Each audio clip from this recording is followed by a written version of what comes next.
Bismillahirrahmanirrahim. Alhamdulillah Rabbil Alamin. Wassalatu wassalamu ala ashrafil anbiya wal mursalin wa ala alihi wa sahbihi ajma'in. Allahumma salli wa sallim ala Sayyidina Muhammadin miftahi babi rahmatillah adada ma fi ilmillah salatan wa salaman daimaini bidawami mulkillah wa ala alihi wa sahbihi adada kulli zarratin alfa marrah. Allahumma salli ala Sayyidina Muhammadin al-fatihi lima ughliqa wal khatimi lima sabaqa nasiril haq bil haq wal hadi ila siratikal mustaqim wa ala alihi haqqa qadrihi wa miqdarihi al-azim. Rabbi shrah li sadri wa yassir li amri wa halul 'uqdatam min lisani yafqahu qawli. Allah Subhanahu wa taala berfirman, qad aflahal mu'minun alladzina hum fi salatihim khashi'un. Maksudnya sesungguhnya berjayalah, beruntunglah orang-orang yang beriman, iaitu mereka yang khusyuk di dalam sembahyangnya.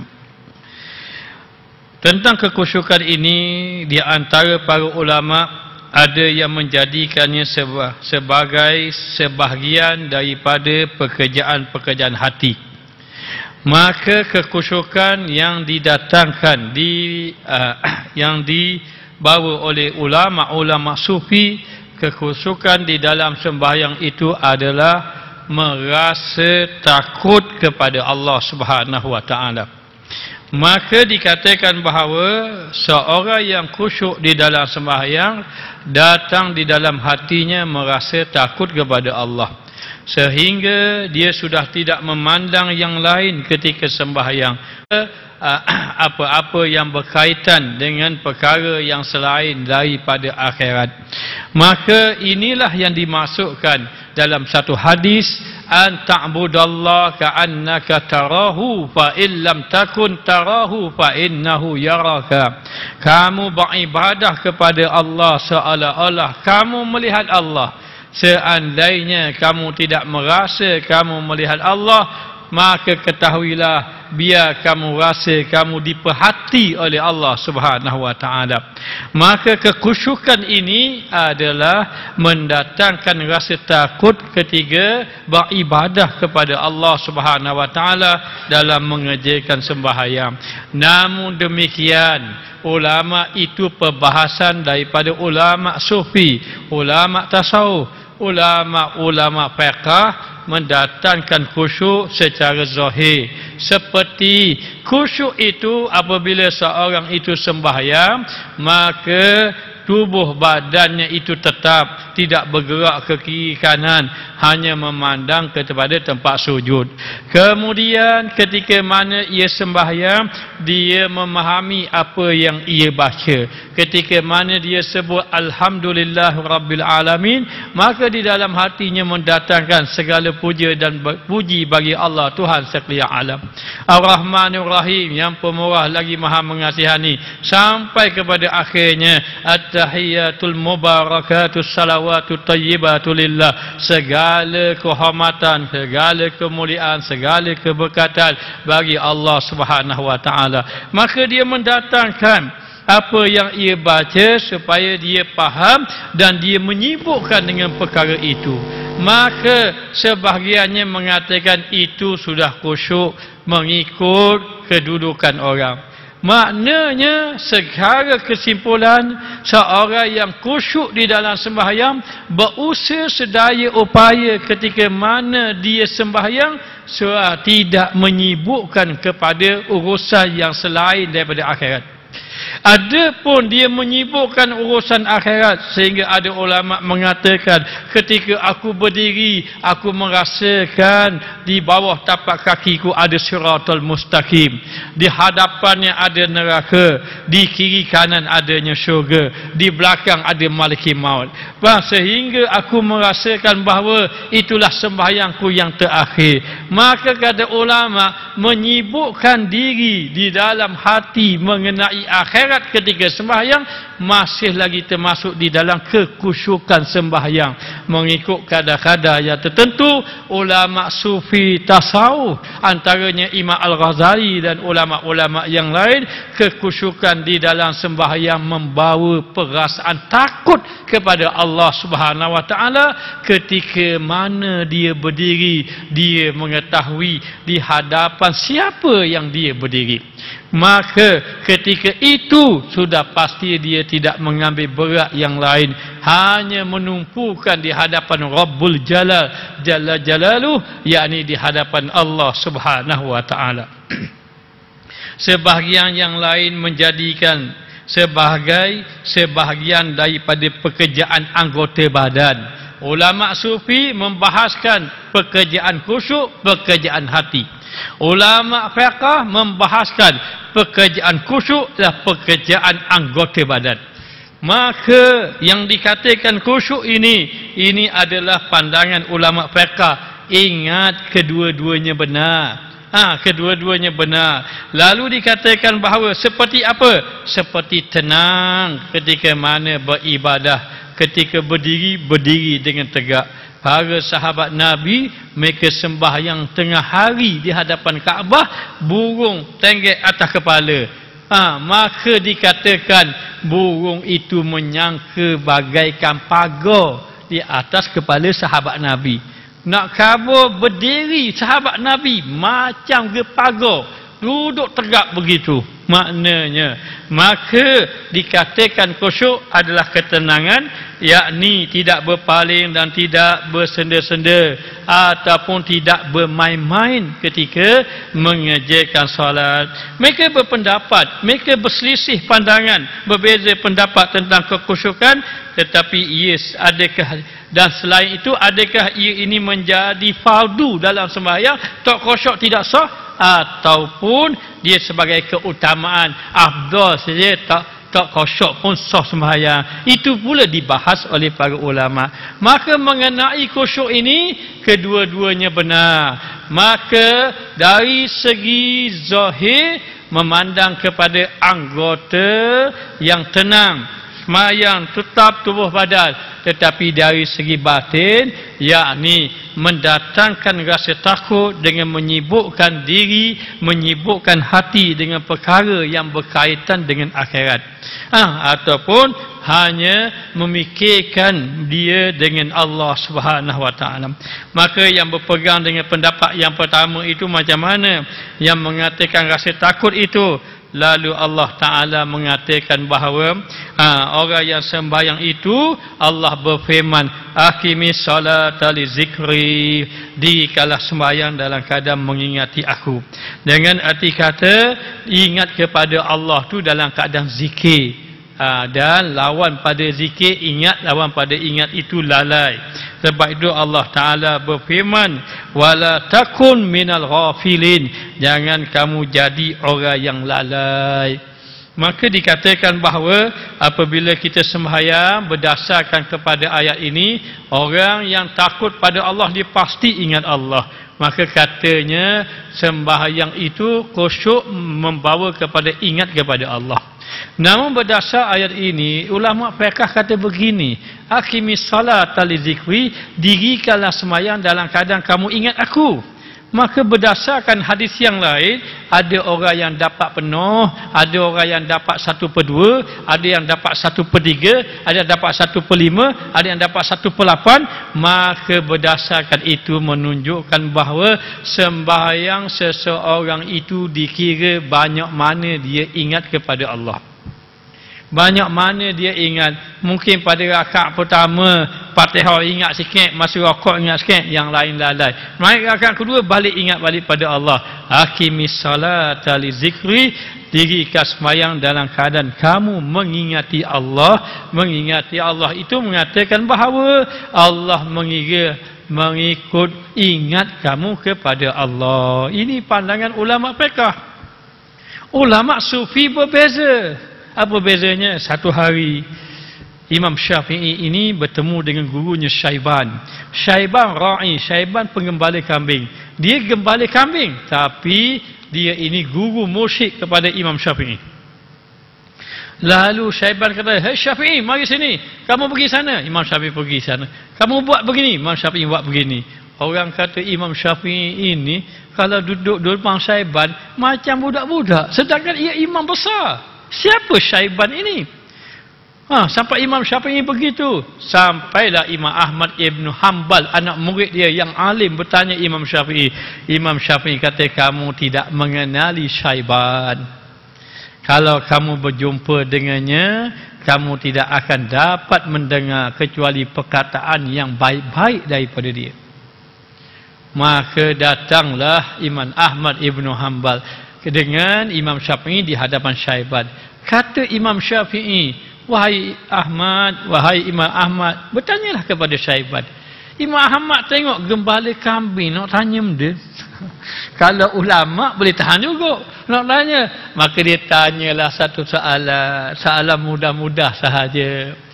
Orang yang sembahyang, ketika mana dia sembahyang, dia tak ingat rakaat 3 ke 4, nak buat macam mana? Katanya Syaiban, ada 2 mazhab.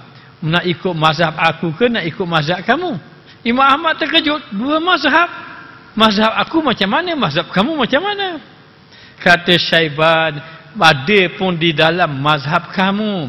Orang yang sembahyang, dia berfikir 3, 4, 3 pasti, 4 ragu-ragu.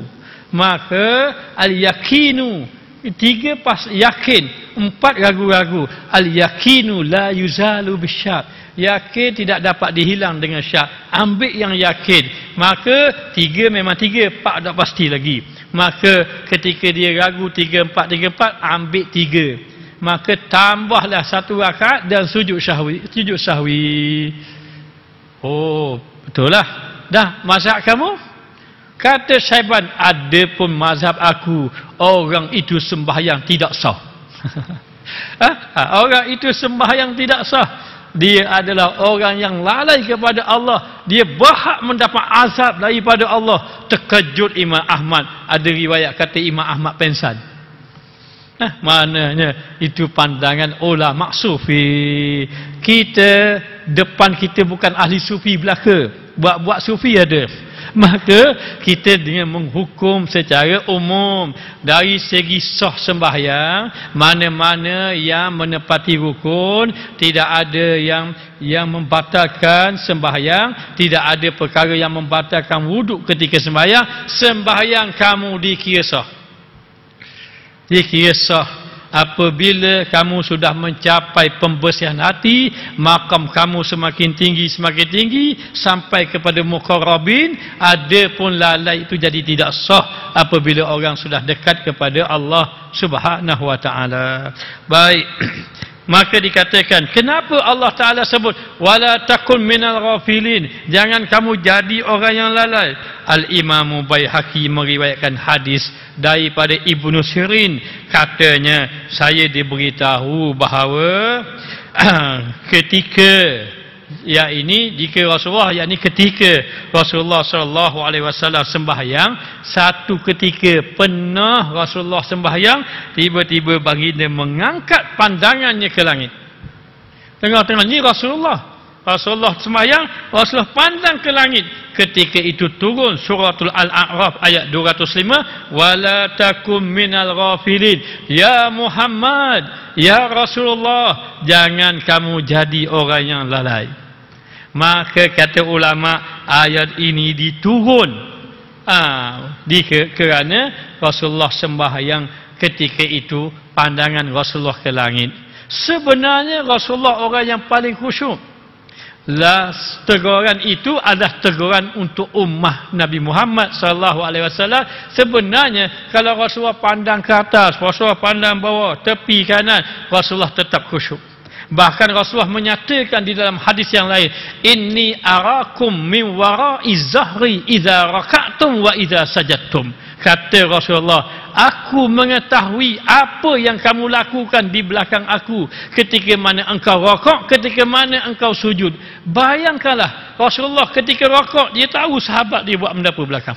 Ketika mana Rasulullah sujud, Rasulullah tahu sahabat benda apa buat belakang. Inni arakum, aku melihat kamu, min wara'i zahri, apa yang berada ketika mana kamu berada di belakang aku. Iza raka'tum wa iza sajadtum, ketika mana engkau rakaat, ketika mana engkau sujud. Maknanya kalau belakang Nabi, ketika mana engkau rakaat, ketika mana Rasulullah rakaat lah. Sebab Rasulullah jadi imam. Begitu Rasulullah tahu, tapi Allah beritahu, wala takum minal ghafilin, wahai Muhammad jangan jadi kamu lalai. Nak beritahu Rasulullah tidak lalai, tapi kalaulah tidak turun ayat ini, maka menjadi sunnah pula tengok ke langit. Pakat tengok bawah pun lalai, tengok atas lagi lalai. Maknanya tengok atas, warna kipas dak musim ni, tak ingat nak buka kipas, patut panas. Maknanya jadi lalai kita kepada Allah. Tundukkan pandangan kamu pada tempat sujud. Maka Abdul Razak menambahkan, Allah memerintahkannya Rasulullah agar khusyuk dengan mengarahkan pandangan ke tempat sujud. Maka Imam Syafi'i rahimahullahu ta'ala berpendapat, ketika mana kamu sembahyang di hadapan Kaabah, nak lihat Kaabah ke nak lihat tempat sujud? Kerana orang yang melihat Kaabah itu mendapat pahala. Maka ketika mana sembahyang, nak melihat Kaabah ke nak melihat tempat sujud? Maka Imam Asy-Syafi'i rahimahullah ta'ala berpendapat, ada pun di dalam sembahyang, walaupun kamu sembahyang di hadapan Kaabah, ketika sembahyang lihat tempat sujud lebih afdal daripada lihat Kaabah.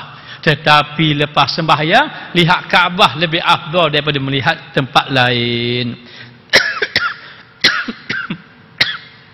Maka di dalam hadis yang lain diriwayatkan oleh Hakim dan Baihaqi dan daripada Abu Hurairah radhiyallahu anhu, ketika sembahyang Rasulullah sallallahu alaihi wasallam mengangkat pandangannya ke langit, lalu turun ayat ini. Bila turun ayat ini, baginda serta-merta menundukkan kepalanya memandang kepada tempat sujud. Maka begitulah Allah Taala mendidik umat. Zahir itu menegur Rasulullah, itu zahir. Hakikatnya mendidik umat Nabi Muhammad sallallahu alaihi wasallam supaya sembahyang melihat kepada tempat sujud. Al-Hasan meriwayatkan bahawa Nabi Muhammad sallallahu alaihi wasallam bersabda di dalam satu hadis menceritakan bahawa masalus salatil khamsi kamasalin nahrin jari ala babi ahadikum kasirul ma yatasilu fihi kulla yaumin khamsa marad wa hal yabqa alaihi minad daranin asyai'. Maka dikatakan bahawa dalam satu hadis, perumpamaan sembahyang 5 waktu seperti sungai yang mengalir di hadapan pintu rumah seseorang daripada kamu. Gambarannya, depan rumah kamu ada sungai yang mengalir. Kemudian dia pun mandi di situ 5 kali sehari. Maka saya suka mengamalkan, kalau setiap kali nak sembahyang, kalau boleh nak mandi. Sebab apa? Berdasarkan hadis ini. Supaya kita sembahyang dalam keadaan segar, supaya tak ada mengantuk-mengantuk. Kerana dibaca dalam hadis, maknanya jaga-jaga mengantuk, menguap dalam sembahyang itu menyebabkan syaitan tertawa pada kita. Maka macam mana? Berdasarkan hadis ini, gambaran saja. Seperti di hadapan rumah kamu ada sungai dan kamu mandi 5 kali sehari. Adakah kotoran lagi? Dodang kotor, mandi pula. Dodang kotor, mandi pula. Sudah pastilah bersih. Begitulah sembahyang 5 waktu. Maka bersih, terhilanglah sisa-sisa dosa. Dengan sebab kita sembahyang. Tapi dosa itu dosa kecil, bukan dosa besar.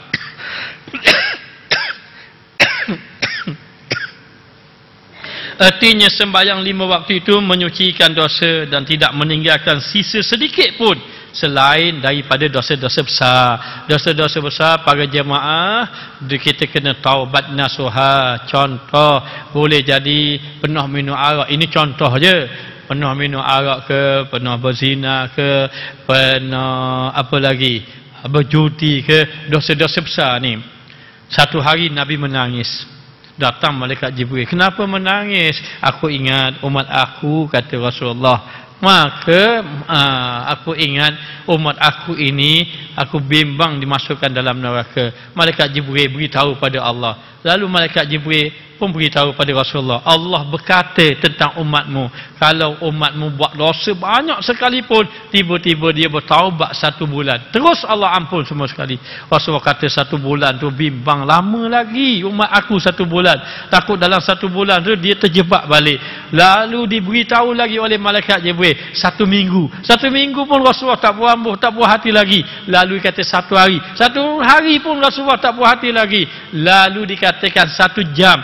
Rasulullah kata 1 jam pun tambah. Lalu katanya, selagi mana sempat bertaubat, walau dosa banyak, Allah ampunkan selagi mana itu umat Muhammad sallallahu alaihi wasallam. Itu rahmat yang begitu besar. Namun jangan tunggu begitu. Kita sembahyang setiap hari, kita tambahlah sembahyang kita ni ada lekat dosa besar. Maka kita kena bertaubat kepada Allah Ta'ala agar Allah Ta'ala ampunkan dosa kita. Bila dosa besar diampunkan, dosa kecil dihilangkan, ringan seseorang itu nak melakukan ibadah kepada Allah Subhanahu Wa Ta'ala. Hal itu diperolehi apabila sembahyang tersebut dilakukan dengan hadirnya hati, dan jika tidak, kalau tak hadir hati, bimbang nanti sembahyang akan menyebabkan tertolak, wal iyazubillah. Lalu Nabi Muhammad sallallahu alaihi wasallam bersabda, difardukan sembahyang, diperintahkan haji dan juga tawaf serta disiarkan ibadat hanya untuk menegakkan zikir kepada Allah. Semua kita beribadat dalam keadaan berzikir kepada Allah. Jika hal-hal tersebut tidak terdapat di dalam hati, tak kiralah sembahyang, tawaf, haji umrah dan sebagainya, serta tidak untuk mencari keagungan dan juga ketakutan pada Allah, bererti zikirmu tidak bernilai. Itulah nak bagi tahu besar kedudukan zikir. Sembahyang tak boleh tinggal dengan zikir. Saya pernah bertanya dengan guru saya. Saya bertanya bagaimana mengenai khusyuk sembahyang. Dia kata, Ustaz, masa tu saya dah kuliah dah, bukan masa belajar pondok ni. Dia kata, satu orang syekh. Dia kata, Ustaz, khusyuk ini bukan amalan zahir. Khusyuk ini amalan hati. Yang tidak khusyuk itu disebabnya hati yang tidak khusyuk. Ketika mana kamu sembahyang, kamu tidak khusyuk kerana hati kamu itu liar, banyak lagi dosa. Baik, kita tahu hati kita ini liar. Kita tahu hati kita ini ada benda yang boleh menyerang hati kita. Ketika mana kita sembahyang, tak ingat-ingat pun, tiba-tiba sembahyang ingat selalu. Orang bertanya dengan satu orang, Imam Ahmad, saya lupa dah. Dia kata, saya ini ada hilang barang, tak ingat untuk mana. Imam itu, rasanya Imam Ahmad kalau tidak silap. Dia kata apa? Dia kata, kamu pergi sembahyang. Dia pun sembahyang. Lepas sembahyang, Allah dia pada terima kasih, jumpa sarang barang. Lepas sembahyang jumpa. Macam mana imam boleh tahu kalau barang hilang tu? Kata imam tu, aku tahu dah mu ni, kalau sembahyang mu cari dalam sembahyang. Cari dalam sembahyang. Lebih cepat ingat daripada luar sembahyang. Cari. Angkat takbir Allah Akbar, setan pun kata, mu ingat tak mu tak mana? Masa mu tu, angkat baca Fatihah, rukuk Allah Akbar. Bukan mu tak kat tiang tu. Saya tengok kat tiang tu. Kalau tak ada kat tiang, kamu duduk atas meja kejap. Lepas tu pergi kat tiang tu. Mana dia tengok? Lepas mayang dia tengok atas meja kat tiang. Ada sungguh. Maknanya apa? Memang hati liar. Apa kata guru saya? Guru saya kata begini. Dia kata begini. Ingat. Pekerjaan khusyuk adalah pekerjaan hati. Selagi mana kamu tidak mengambil berat pada hati, selagi itulah kamu tidak akan dapat khusyuk. Satu. Kemudian dia kata tentang khusyuk, kamu tengok ayat Quran, aqimis salata li zikri, dirikanlah sembahyang dalam keadaan ingat kepada aku dan keadaan zikir. Sembahyang kalau kamu nak khusyuk, kamu tidak ada zikir, daripada mana kamu nak dapat khusyuk? Kalau kamu tidak ada zikir. Tidak ada zikir. Kemudian ketika mana sembahyang kita sedang berlawan. Kita berlawan dengan siapa? Kita berlawan dengan syaitan. Kanzab nama dia. Dia akan bisikan. Tunjuklah kami jalan yang lurus. Ihdinas siratal mustaqim. Tunjuklah kami jalan yang lurus. Dia pun tanya, jalan raya ke lebuh raya? Dia tanya, jalan yang lurus, dia kata. Lebuh raya lebih lurus lebuh raya lurus lagi daripada jalan raya biasa, dia ada kona-kona. Maknanya, jadi kita pun kata lebuh raya, ikut raya dia selalu. Sedang berlawan. Bila kita berlawan, yang pertama, kita tidak ada benteng senjata. Yang kedua, kita tidak ada latihan. Sudah pasti kita kalah. Main bola terus berlawan, berlatih tak ada. Sebab tu kita kalah. Apa latihan? Itu dipanggil riyadhah. Riyadhah tu kena zikir. Zikir ini menjadi benteng. Hati kita ini akan diserang. Kita tahu dah, kita buat satu tanaman, dekat tanaman itu kita tahu dah ada binatang-binatang perosak pada tanaman kita. Jadi nak macam mana? Buat pagar. Maka pagarlah hatimu dengan zikir sebelum kamu solat. Bila kamu sebelum solat kamu berzikir, mungkin kita tak sempat, malam-malam kita zikir dah. Untuk nak simpang kita. Malam-malam nak tidur 2,000, 3,000. Kenapa? Itu zikir kita. Untuk nak buat benteng kita nak sembahyang 5 waktu. Itu amalan orang-orang soleh. Lalu dia kata guru tu, dia kata pada saya, sebelum malam mesti ada masa kamu dengan Allah untuk berzikir. Kalau tidak, sembahyang tanpa zikir, daripada mana jalan kamu nak khusyuk kepada Allah? Kerana ini bukan amalan zahir. Ulama fiqh zahir tegak betul-betul.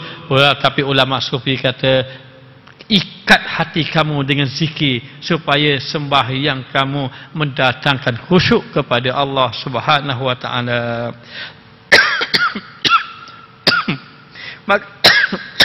Dan di dalam hadis yang lain, Nabi kita Muhammad sallallahu alaihi wasallam ada bersabda, "Man lam tanhahu salatahu 'anil fahsya wal munkar lam yazdad minallah illa bu'da."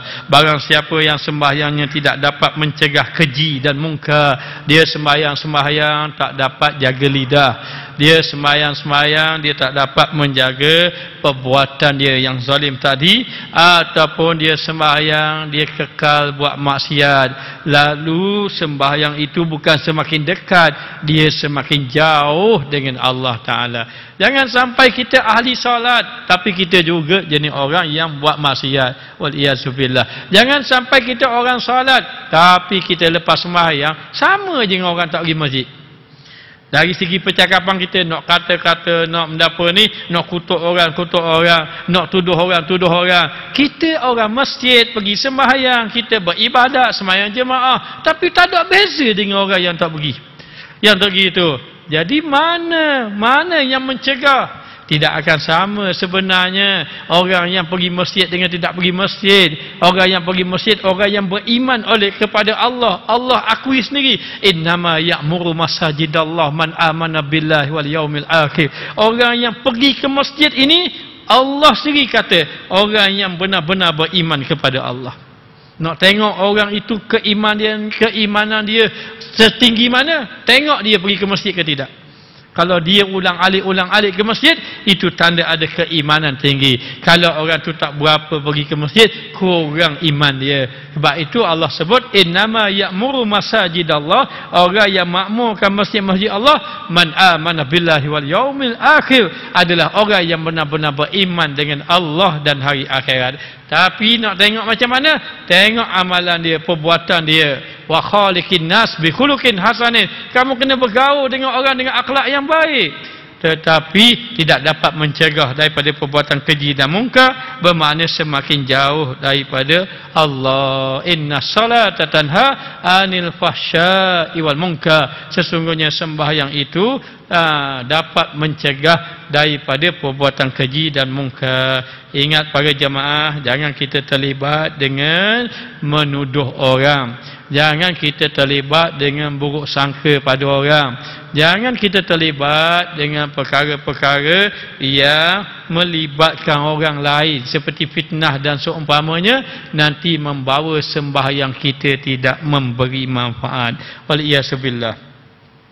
Abu Bakar Ibnu Abdullah berkata, anak Adam, apabila anda mahu datang kepada Allah tanpa izin, tak payah minta izin nak jumpa Allah, dan nak cakap dengan Allah tak ada pakai perterjemahan, kamu boleh. Dah bagaimana caranya? Kamu ambil air semayang, sempurnakan wudu, kamu pergi dekat mihrab, tempat imam, di hadapan tu, di hadapan sejadah, kemudian kamu angkat takbir. Kamu semayang, itu tanda kamu datang pada Allah. Dan ketika itu kamu sedang berkata-kata dengan Allah. Lalu Siti Aisyah radhiyallahu anha berkata, Rasulullah sallallahu alaihi wasallam berbicara dengan kami, cakap-cakap dengan kami katanya. Kata Siti Aisyah, Rasulullah ni kalau dengan isterinya dia sangat mesra. Tiba-tiba datang waktu semayang, Siti Aisyah kata, bagaikan Rasulullah tak kenal kita. Kita pun tak kenal Rasulullah, kata Siti Aisyah. Maka kami pun tak mengenalinya. Kenapa? Ketika itu datang waktu salat, mengagungkan Allah Ta'ala itu lebih utama. Fas'au ila zikrillah wa zarul bai'. Segera kamu ingat Allah dan tinggalkan jual beli.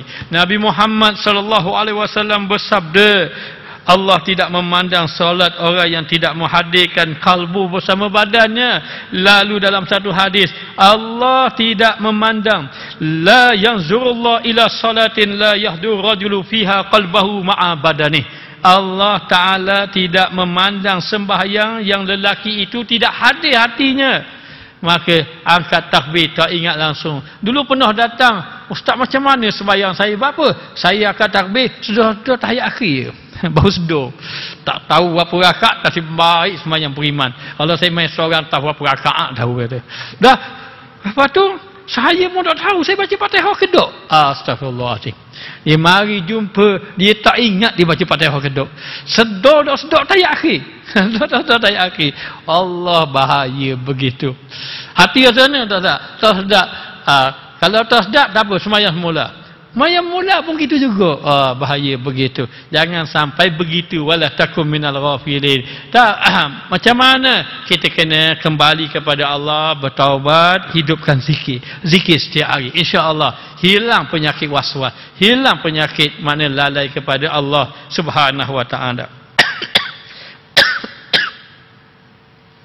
Lalu apabila Ibrahim Al-Khalil sedang mendirikan sembahyang. Ini orang soleh zaman dulu. Kalau dia nak sembahyang, jantung dia kuat, gong kuat. Sampai dikatakan kedengaran dengan jarak lebih kurang 2 km. Begitu.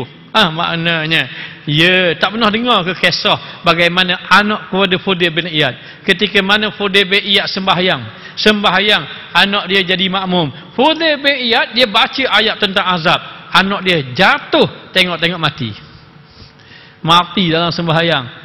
Apa kata Fudail bin Iyad? Aku tak tahu anak aku ada di belakang. Kalau ada di belakang, dia tak baca dah kisah mengenai azab.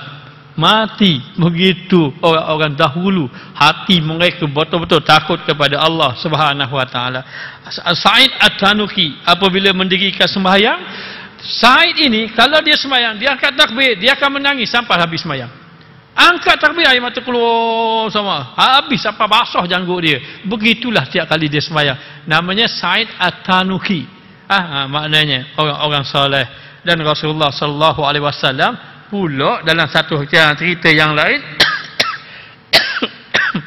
Rasulullah tengok dalam satu yang lain, seorang yang sembahyang dia main janggut. Bapa dia main janggut? Sebab dia ada janggut. Maka dia main janggut ketika sembahyang. Lalu Rasulullah mengatakan, kalaulah hati dia itu khusyuk, maka khusyuklah juga anggota dia. Batu kalau berdiri jangan duduk depan belakang, kiri kanan. Itu tanda memang tidak khusyuklah tu maknanya. Dan jika waktu sembahyang pula Sayyidina Ali masuk waktu sembahyang, Sayyidina Ali akan menggigil, pucat mukanya, lalu tanya, apa yang kena pada kamu wahai Amirul Mukminin Sayyidina Ali? Dia kata, setelah datang satu amanat, yang mana amanat ini Allah telah tawarkan kepada langit, bumi, gunung, semuanya tolak nak pikul. Ada pun manusia sanggup memikulnya. Maka demikianlah takutnya Sayyidina Ali sampai menggigil apabila masuk waktu sembahyang. Diriwayatkan bahawa Ali ibnu Hasan berwuduk. Bila berwuduk saja dia kelihatan pucat. Lalu ditanya, apa yang terjadi pada kamu? katanya, aku ini takut kerana di hadapan siapa nanti aku akan berdiri. Maknanya dia sedar dia berdiri di hadapan Allah Ta'ala. Hatim Al-Asam pernah ditanya tentang sembahyang. Apabila saja masuk waktu sembahyang, aku menyempurnakan wudu. Kemudian aku pun pergi tempat sembahyang. Aku pun duduk di situ. Dengan tubuh aku tetap menyatu. Yang ini tetap betulkan tubuh anggota aku. Lalu aku berdiri sembahyang. Bila aku berdiri sembahyang, aku menjadikan Kaabah di hadapan kedua kening aku. Dan siratan mustaqim di bawah kaki aku, syurga di sebelah kanan aku, neraka di sebelah kiri aku, malaikat maut di hadapan aku. Lalu aku menganggap itulah sembahyang yang terakhir. Kata tok imam kita apa? Sallu salatan muwaddi'. Sembahyanglah kamu seumpama sembahyang ucapan selamat tinggal. Lalu dalam keadaan macam itu, maka aku menganggap inilah sembahyang aku yang terakhir. Kemudian aku harap betul-betul pada Allah, Allah terima, dan aku sangat takut ibadat aku tidak diterima oleh Allah. Lalu aku pun bertakbir dengan penuh keteguhan hati. Aku membaca Al-Quran, aku baca surah dengan tartil. Kemudian aku pun rokok dalam keadaan hati aku rendah. Kemudian aku sujud dengan keadaan hati hina dan tunduk dengan penuh kekusyukan. Aku pun duduk di atas kaki sebelah kiri, menumpukan kaki kanan di atas ibu jari kaki, serta menyertakan semua amalan-amalan sembahyang dengan penuh keikhlasan. Tetapi aku pun tak tahu sembahyang aku diterima ataupun tidak diterima. Begitu habis dah sembahyang dengan penuh tertib dah, tapi rasa takut terima ke tak terima amal ibadat aku ini. Ibnu Abbas berkata, 2 rakaat yang sembahyang disertai dengan tafakur ingat kepada Allah lebih baik daripada hati lalai walaupun berpuluh-puluh rakaat. Lalu Nabi Muhammad bersabda, pada akhir zaman orang-orang daripada umat aku pergi masjid, lalu mereka pun duduk dalam masjid sementara yang mereka ingat hanya dunia saja dan kecintaan kepada dunia. Lalulah dikatakan, jangan kamu berkumpul dengannya dan jangan kamu berkumpul sama mereka. Allah tidak memerlukan mereka. Ya'ti 'alan nasi zamanun yatahallakuna fil masajid yahammuhum illa dunya fala tujalisunahum. Inilah hadis yang Nabi ingatkan. Jangan kamu duduk dalam masjid cakap-cakap lagi bab dunia. Akhir sekali bab dunia itu masuk dalam sembahyang kamu, sedangkan kamu duduk dalam masjid. Al-Hasan meriwayatkan bahawa Nabi Muhammad sallallahu alaihi wasallam bertanya, tahu tak kamu pencuri yang paling jahat? Siapa dia ya Rasulullah? Orang yang mencuri dalam sembahyang. Dah nak curi ke mana dalam sembahyang? Dia tidak menyempurnakan rokok dan sujud. Jangan tidak ada tamak ninah. Rokok, sujud, dia ada tamak ninah. Rasulullah bersabda, awwalu ma yuhasabu bihi yaumal qiyamah as-salat. Hal yang pertama dihisap oleh hamba Allah Ta'ala di hari kiamat adalah sembahyang. Jika sempurna, dimudahkan hisapannya. Tetapi jika tidak sempurna, maka Allah berkata pada malaikat, hamba-Ku ini mengerjakan sembahyang sunat ke tak sembahyang kerja? Kalaulah ada, sempurnakan sembahyang sunat tadi, tapung sembahyang wajib yang dia tak sempurna. Para jamaah ingat, kita sudah ada dalam masjid. Apa salah kita sembahyang sunat rawatib? Jangan lepas sembahyang terus balik gitu saja. Kenapa perlu sembahyang sunat rawatib? Kerana sembahyang sunat rawatib menyempurnakan sembahyang fardu kita yang tidak sempurna. Jadi kena ingat perkara itu. Maka Nabi SAW bersabda, tidak ada kurnia kepada hamba yang lebih baik daripada ia diberitahu tentang solat 2 rakaat lalu dia menegakkan. Tidak ada benda yang paling afdal atas muka dunia ialah sembahyang. Lebih afdal daripada segala-galanya. Sayyidina Umar Al-Khattab nak mengerjakan sembahyang. Bila nak mengerjakan sembahyang, Sayyidina Umar ni menggigil sampai gigi dia bunyi tak gitu. Bunyi. Lalu orang tanya, bapa kena denganmu tu? Apa yang terjadi dengan kamu? Dia kata, telah tiba amanat untuk menegakkan sembahyang fardu. Aku tak tahu bagaimana nak memikulnya. Tanggungjawab besar ini.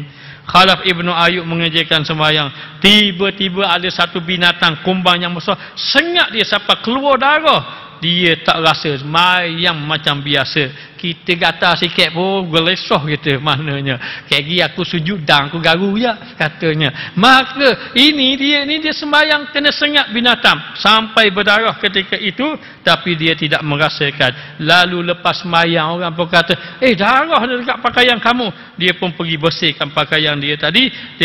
Orang pun kata, itu ada kumbang besar sengat kamu tadi. Sampai keluar darah. Dia kata, aku tak rasa benda pun. Tak rasa benda, tidak merasakan. Dia kata, kenapa macam begitu? Apakah hal seperti ini akan dapat dirasa? Sedangkan aku sedang berdiri di hadapan Raja yang Maha Perkasa. Takkan benda aku nak rasa? Aku berdiri di hadapan Raja yang Maha Perkasa, serta malaikat maut ada di belakang aku. Neraka di kiri, siratal mustaqim berada di bawah kaki aku. Begitu. Dan ada satu orang yang bernama Amma Ibn Zal. Beliau ini sakit tangan. Dia seorang ahli zuhud, ahli ibadat. Bila tangan dia sakit, lalu doktor pun cek. Doktor kata kena potong tangan. Tangan dia kena potong. Dia kata potonglah. Ambil tangan potong. Potonglah. Kata dia, kami tak boleh potong gitu, kami kena ikatmu. Kayak dia gelepoh saja. Maknanya gelepoh. Sebab zaman dulu mana ada obat bius macam kita. Kayak gini gelepoh. Dia kata gini, tak payah ikat saya. Tak payah ikat saya. Macam mana? Begini, kalau kamu nak potong, kamu potong dengan apabila aku mulakan solat. Ketika mana aku sembahyang, maka ketika itu kau potonglah tangan aku. Maka dia pun mula sembahyang. Bila mula sembahyang, orang pun pegang tangan dia.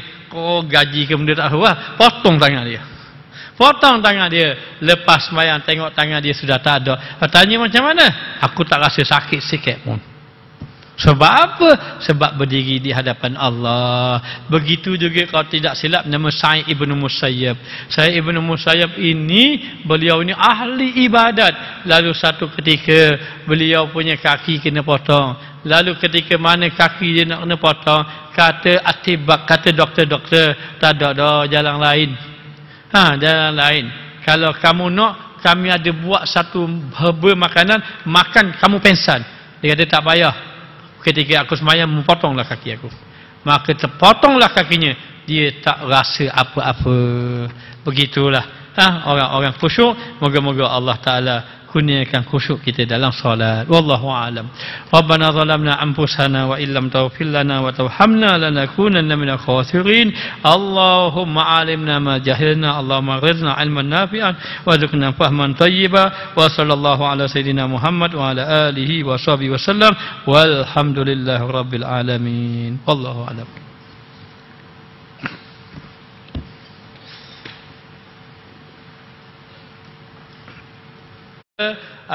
Apa-apa yang berkaitan dengan perkara yang selain daripada akhirat, maka inilah yang dimasukkan dalam satu hadis, an ta'budallaha ka'annaka tarahu fa illam takun tarahu fa innahu yaraka. Kamu beribadah kepada Allah seolah-olah kamu melihat Allah. Seandainya kamu tidak merasa kamu melihat Allah, maka ketahuilah, biar kamu rasa kamu diperhati oleh Allah Subhanahu wa taala. Maka kekhusyukan ini adalah mendatangkan rasa takut ketika beribadah kepada Allah Subhanahu wa taala dalam mengerjakan sembahyang. Namun demikian, ulama itu perbahasan daripada ulama sufi, ulama tasawuf, ulama fiqh mendatangkan khusyuk secara zahir. Seperti khusyuk itu apabila seorang itu sembahyang, maka tubuh badannya itu tetap tidak bergerak ke kiri kanan, hanya memandang kepada tempat sujud.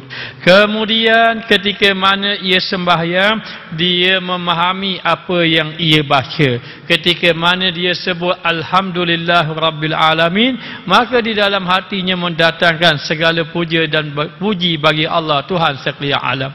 Ar-Rahmanir Rahim, yang pemurah lagi maha mengasihani, sampai kepada akhirnya At-Tahiyatul Mubarakatus Salawatut Tayyibatul Lillah. Segala kehormatan, segala kemuliaan, segala keberkatan bagi Allah Subhanahu wa taala. Maka dia mendatangkan apa yang ia baca supaya dia faham dan dia menyibukkan dengan perkara itu. Maka sebahagiannya mengatakan itu sudah khusyuk mengikut kedudukan orang. Maknanya secara kesimpulan, seorang yang khusyuk di dalam sembahyang berusaha sedaya upaya ketika mana dia sembahyang tidak menyibukkan kepada urusan yang selain daripada akhirat.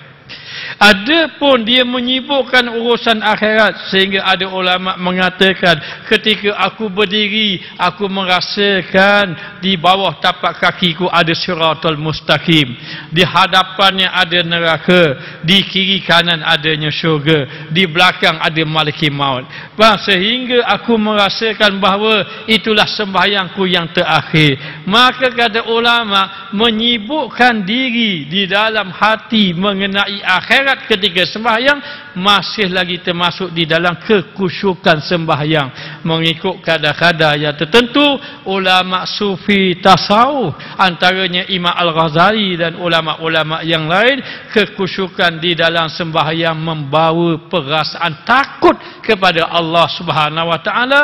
Ketika mana dia berdiri, dia mengetahui di hadapan siapa yang dia berdiri.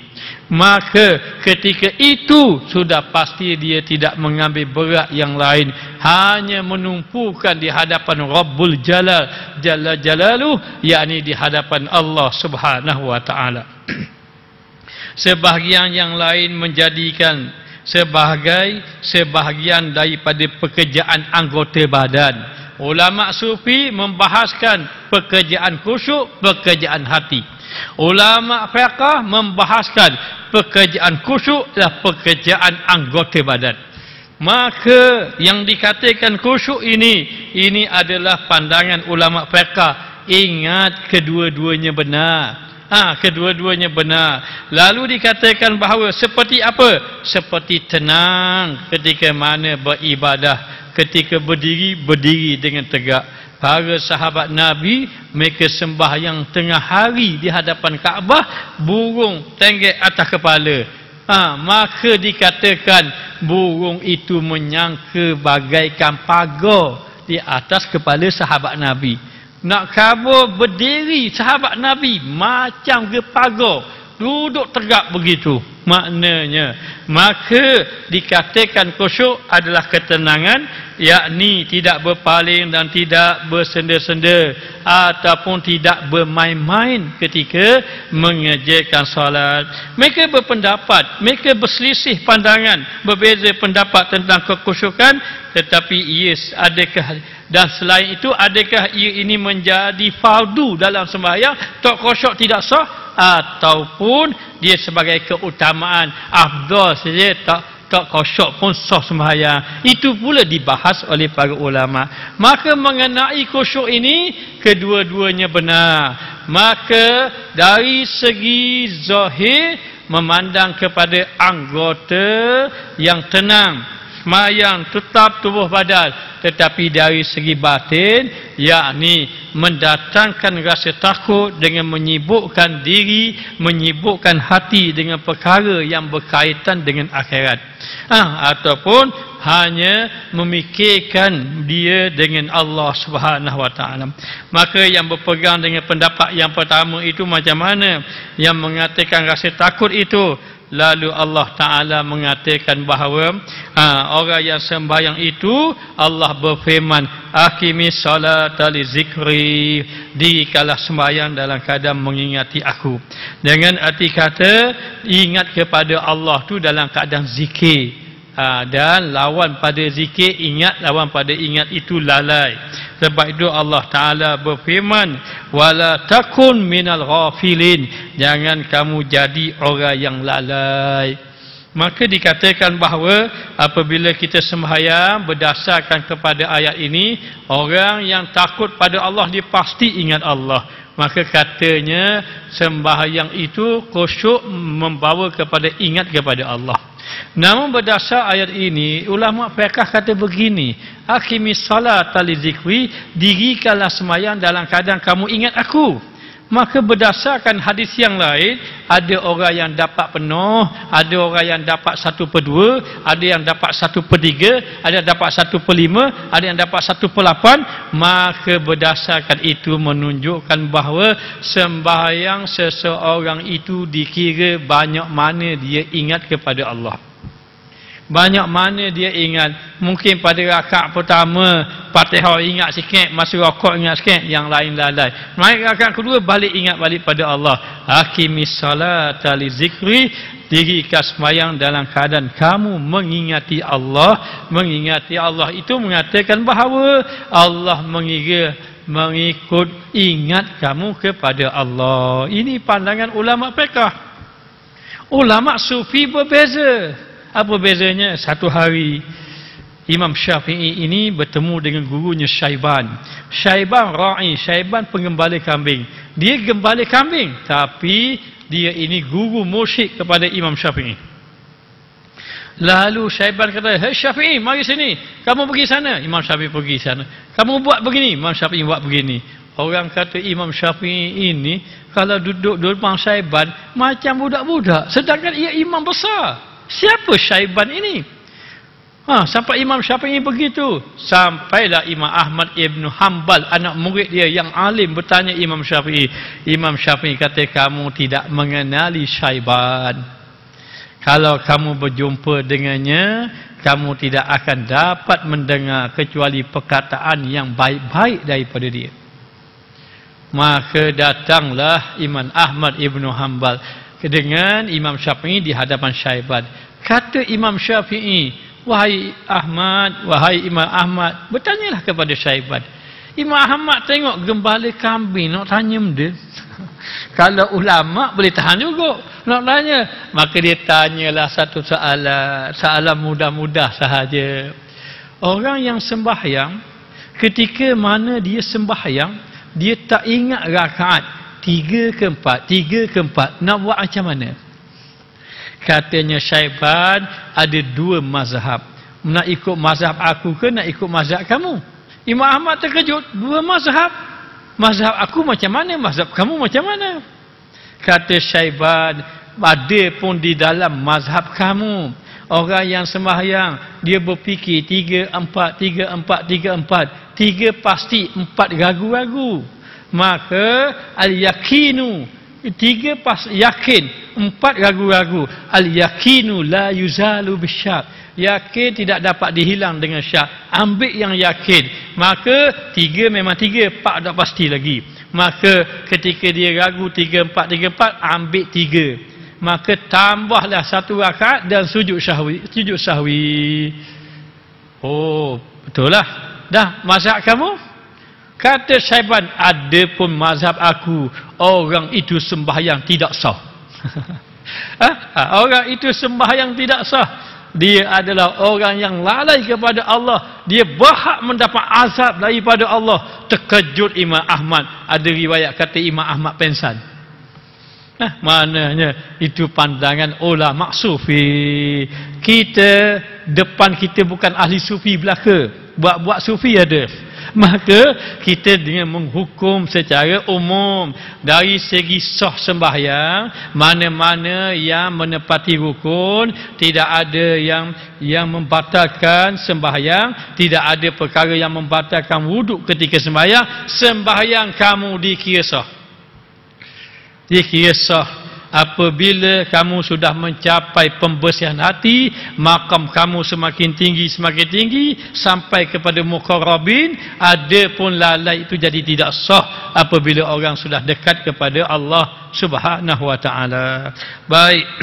Maka dikatakan, kenapa Allah Ta'ala sebut wala takun minal ghafilin, jangan kamu jadi orang yang lalai. Al-Imamu Baihaqi meriwayatkan hadis daripada Ibnu Sirin, katanya, saya diberitahu bahawa ketika jika Rasulullah, ketika Rasulullah SAW sembahyang, satu ketika pernah Rasulullah sembahyang, tiba-tiba baginda mengangkat pandangannya ke langit.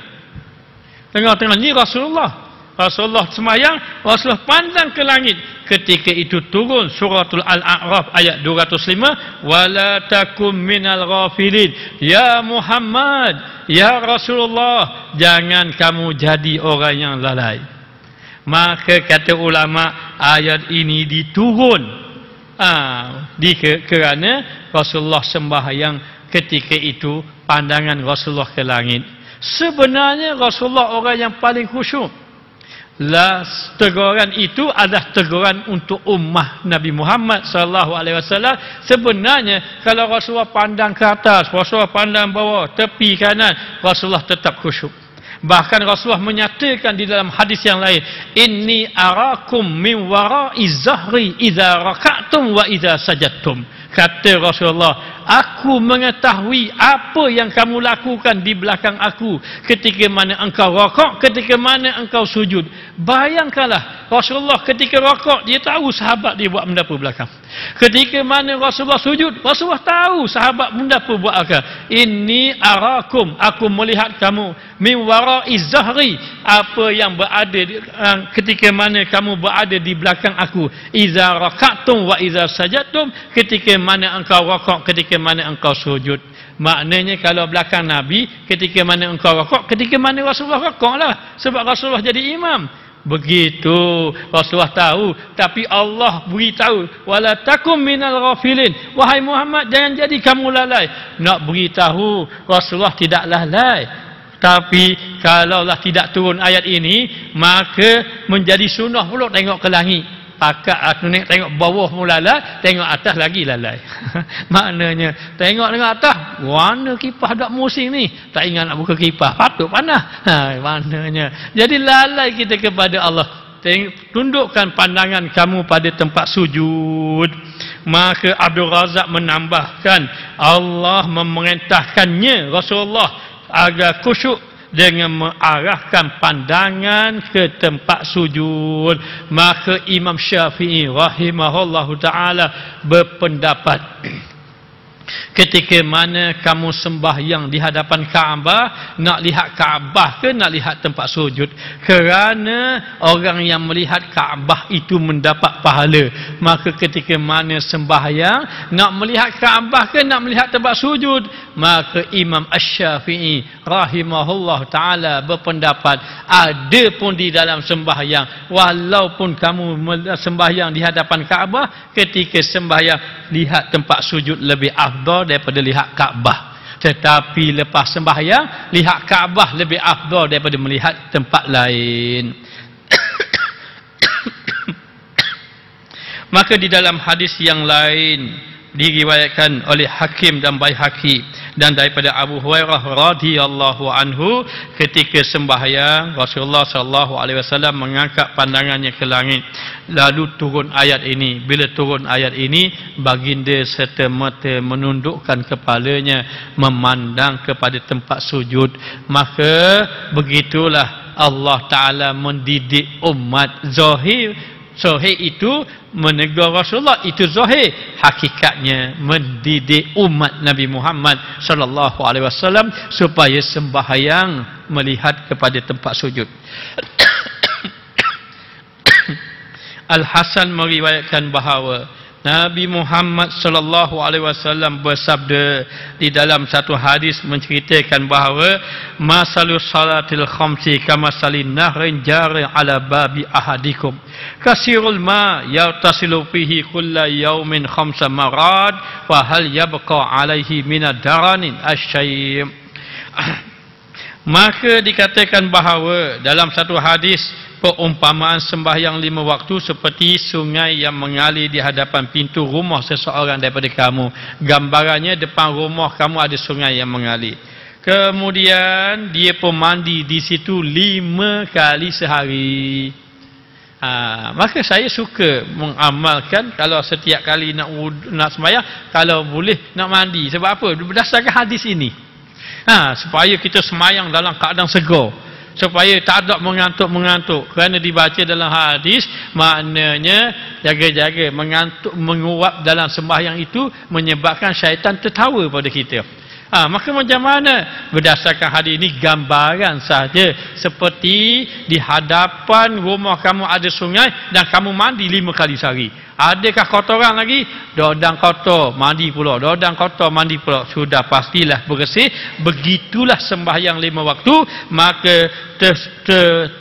bersih, terhilanglah sisa-sisa dosa. Dengan sebab kita sembahyang. Tapi dosa itu dosa kecil, bukan dosa besar.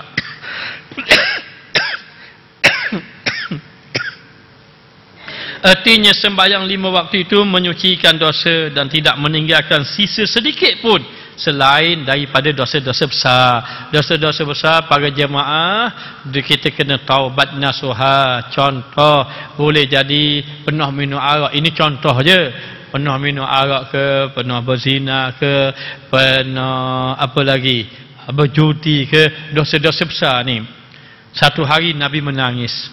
Datang malaikat Jibril. Kenapa menangis? Aku ingat umat aku, kata Rasulullah. Maka aku ingat umat aku ini, aku bimbang dimasukkan dalam neraka. Malaikat Jibril beritahu pada Allah. Lalu malaikat Jibril pun beritahu pada Rasulullah. Allah berkata tentang umatmu, kalau umatmu buat dosa banyak sekalipun, tiba-tiba dia bertaubat 1 bulan, terus Allah ampun semua sekali.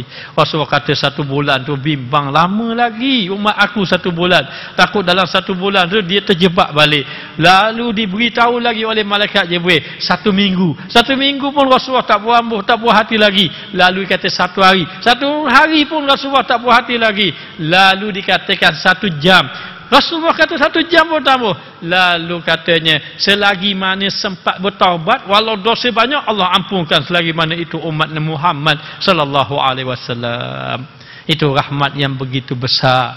Namun jangan tunggu begitu. Kita sembahyang setiap hari, kita tambahlah sembahyang kita ni ada lekat dosa besar. Maka kita kena bertaubat kepada Allah Ta'ala agar Allah Ta'ala ampunkan dosa kita. Bila dosa besar diampunkan, dosa kecil dihilangkan, ringan seseorang itu nak melakukan ibadah kepada Allah Subhanahu Wa Ta'ala. Hal itu diperolehi apabila sembahyang tersebut dilakukan dengan hadirnya hati, dan jika tidak, kalau tak hadir hati, bimbang nanti sembahyang akan menyebabkan tertolak, wal iyazubillah. Lalu Nabi Muhammad sallallahu alaihi wasallam bersabda, difardukan sembahyang, diperintahkan haji dan juga tawaf serta disyiarkan ibadat hanya untuk menegakkan zikir kepada Allah. Semua kita beribadat dalam keadaan berzikir kepada Allah.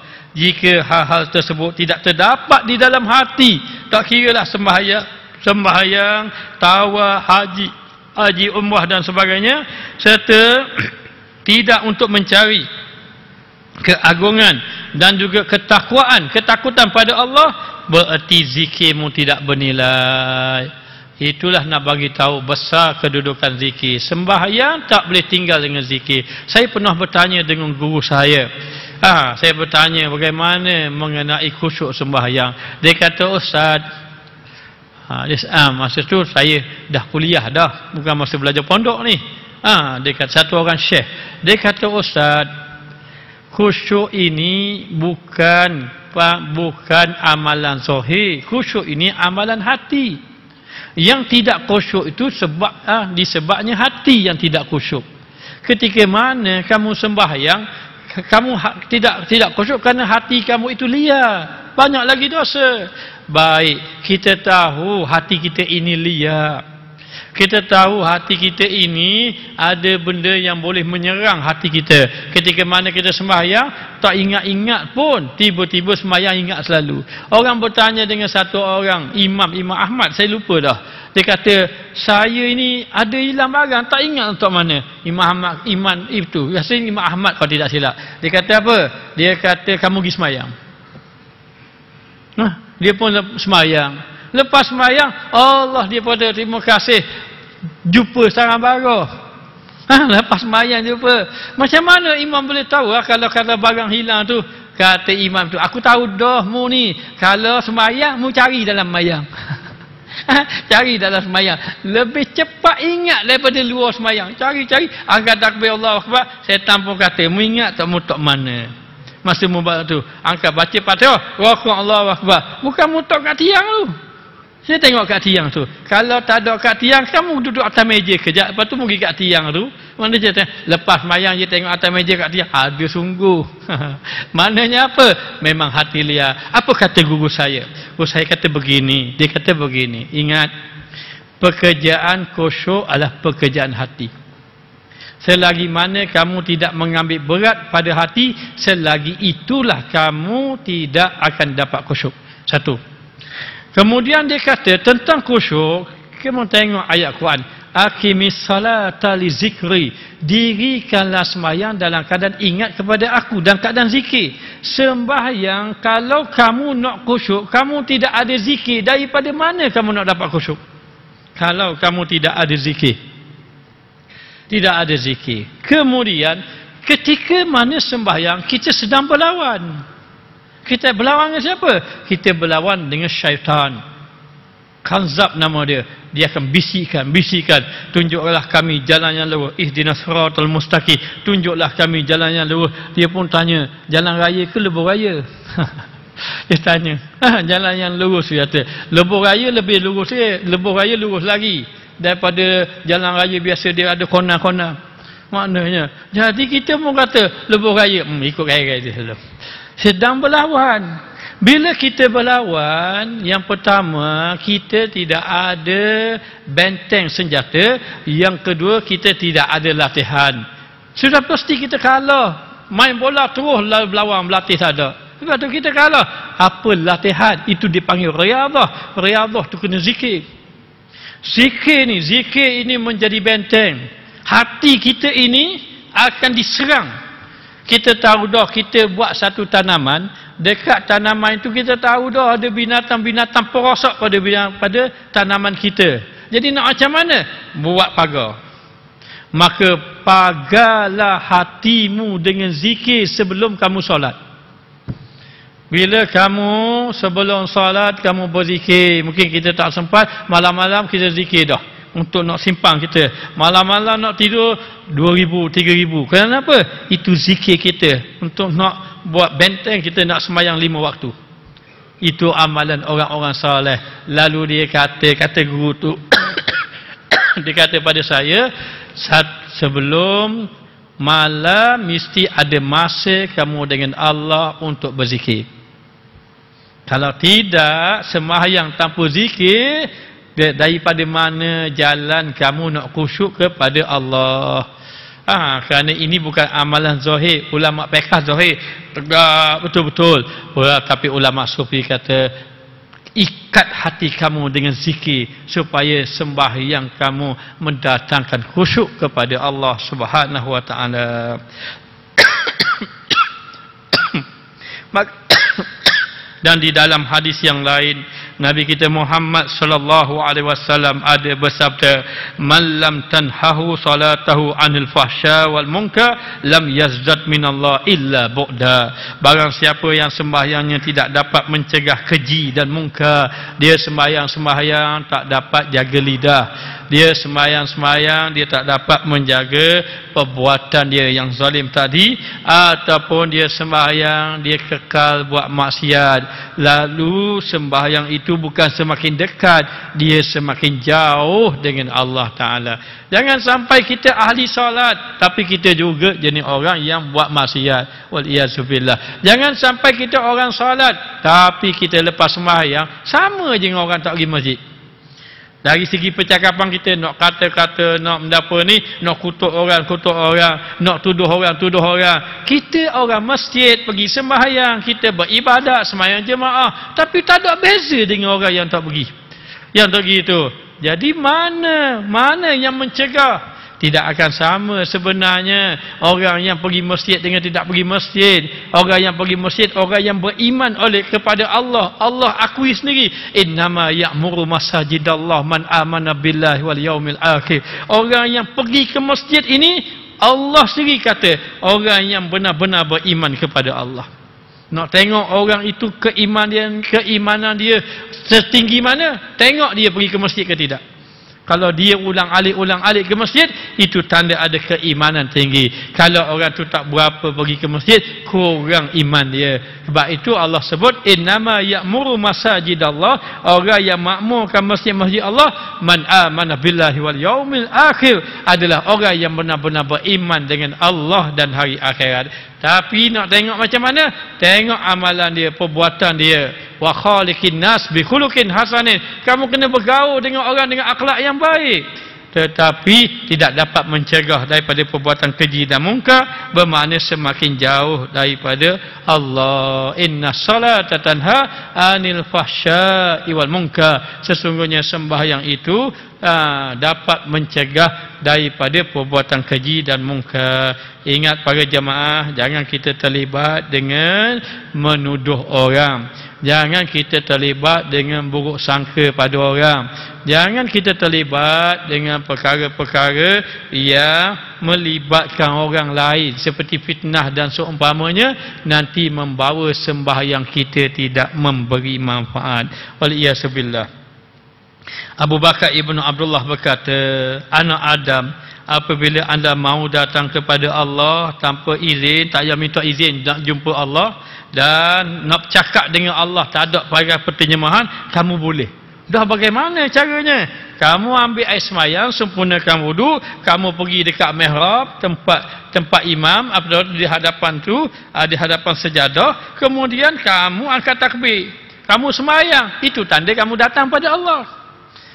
Dan ketika itu kamu sedang berkata-kata dengan Allah. Lalu Siti Aisyah radhiyallahu anha berkata, Rasulullah sallallahu alaihi wasallam berbicara dengan kami, cakap-cakap dengan kami katanya. Kata Siti Aisyah, Rasulullah ni kalau dengan isterinya dia sangat mesra. Tiba-tiba datang waktu sembahyang, Siti Aisyah kata, bagaikan Rasulullah tak kenal kita. Kita pun tak kenal Rasulullah, kata Siti Aisyah. Maka kami pun tak mengenalinya. Kenapa? Ketika itu datang waktu salat, mengagungkan Allah Ta'ala itu lebih utama. Fas'au ila zikrillah wa zarul bai'. Segera kamu ingat Allah dan tinggalkan jual beli. Nabi Muhammad sallallahu alaihi wasallam bersabda, Allah tidak memandang solat orang yang tidak menghadirkan kalbu bersama badannya. Lalu dalam satu hadis, Allah tidak memandang, la yanzurullah ila salatin la yahdur rajulu fiha qalbahu ma'a badanih. Allah Ta'ala tidak memandang sembahyang yang lelaki itu tidak hadir hatinya.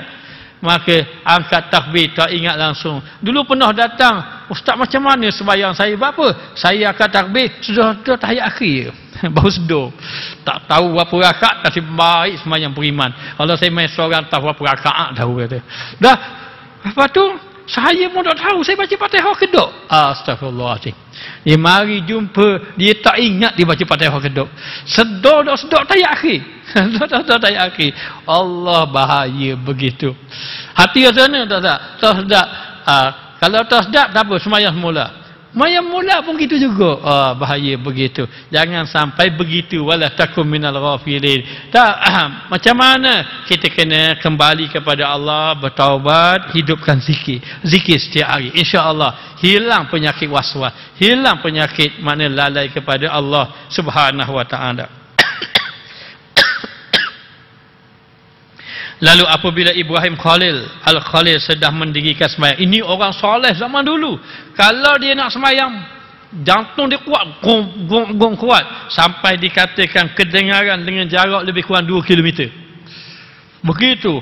Maknanya, tak pernah dengar ke kisah bagaimana anak kepada Fudail bin Iyad. Ketika mana Fudail bin Iyad sembahyang, anak dia jadi makmum. Fudail bin Iyad, dia baca ayat tentang azab. Anak dia jatuh, tengok-tengok mati dalam sembahyang. Apa kata Fudail bin Iyad? Aku tak tahu anak aku ada di belakang.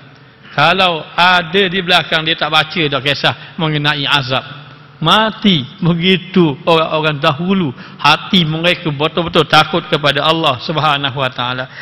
Sa'id At-Tanuki apabila mendirikan sembahyang, Sa'id ini kalau dia sembahyang, dia angkat takbir, dia akan menangis sampai habis sembahyang.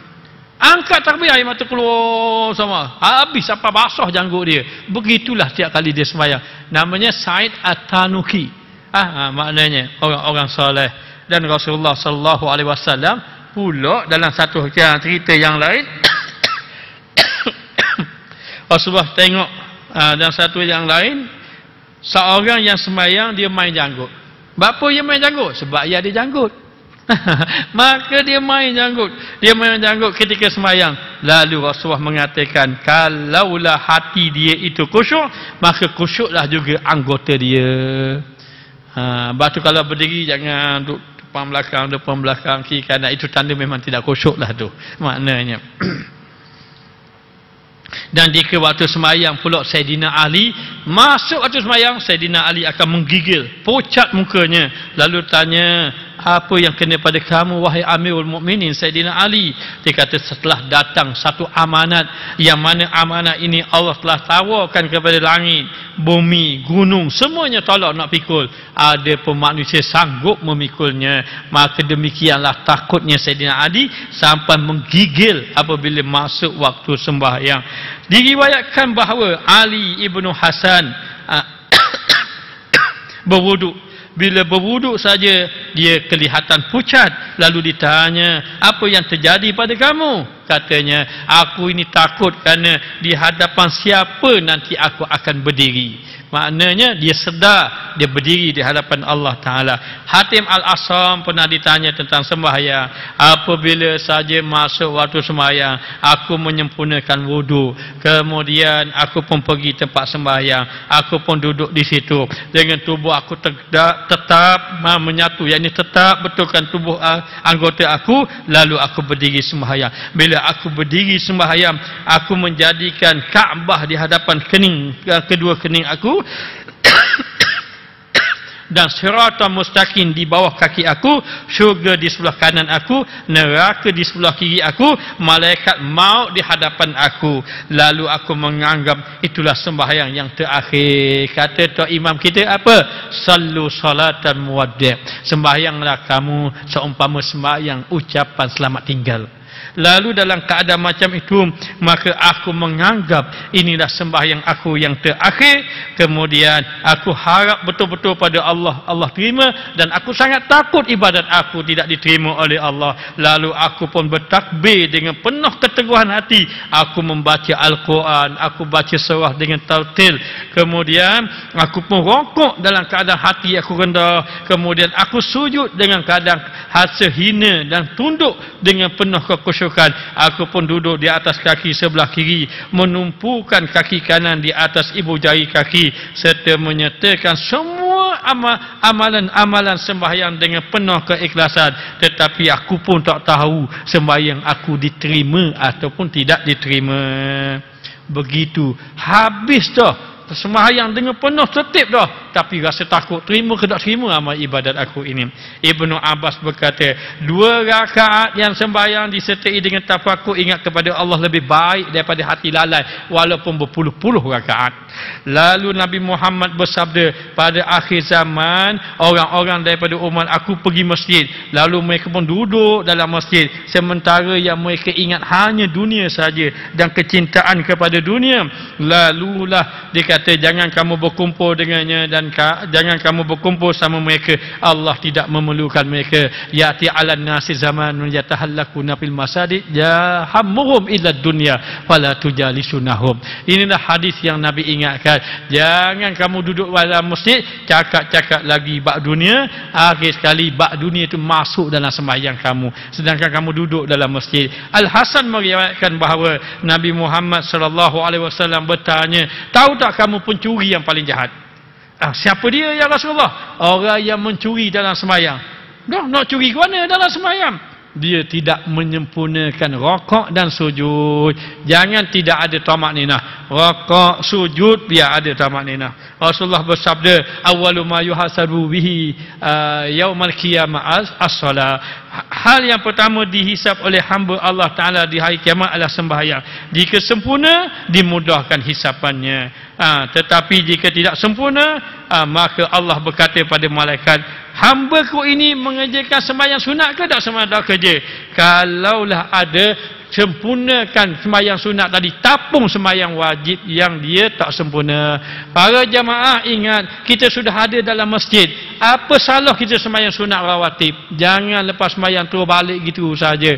Kenapa perlu sembahyang sunat rawatib? Kerana sembahyang sunat rawatib menyempurnakan sembahyang fardu kita yang tidak sempurna. Jadi kena ingat perkara itu. Maka Nabi SAW bersabda, tidak ada kurnia kepada hamba yang lebih baik daripada ia diberitahu tentang solat 2 rakaat lalu dia menegakkan. Tidak ada benda yang paling afdal atas muka dunia ialah sembahyang. Lebih afdal daripada segala-galanya. Sayyidina Umar Al-Khattab nak mengerjakan sembahyang. Bila nak mengerjakan sembahyang, Sayyidina Umar ni menggigil sampai gigi dia bunyi tak gitu. Bunyi lalu orang tanya, bapa kena ngemu tu? Apa yang terjadi dengan kamu? Dia kata, telah tiba amanat untuk menegakkan sembahyang fardu. Aku tak tahu bagaimana nak memikulnya. Tanggungjawab besar ini. Khalaf Ibnu Ayyub mengerjakan sembahyang. Tiba-tiba ada satu binatang kumbang yang besar, sengat dia sampai keluar darah. Dia tak rasa sembahyang macam biasa. Kita gatal sikit pun gelesah kita maknanya. Kayak gini aku sujud dan aku garu je katanya. Maka dia sembahyang kena sengat binatang sampai berdarah ketika itu, tapi dia tidak merasakan. Lalu lepas sembahyang orang pun kata, darah dekat pakaian kamu. Dia pun pergi bersihkan pakaian dia tadi. Orang pun kata, itu ada kumbang besar sengat kamu tadi sampai keluar darah. Dia kata, aku tak rasa benda pun. Tak rasa benda, tidak merasakan. Dia kata, kenapa macam begitu? Apakah hal seperti ini akan dapat dirasa sedangkan aku sedang berdiri di hadapan Raja yang Maha Perkasa?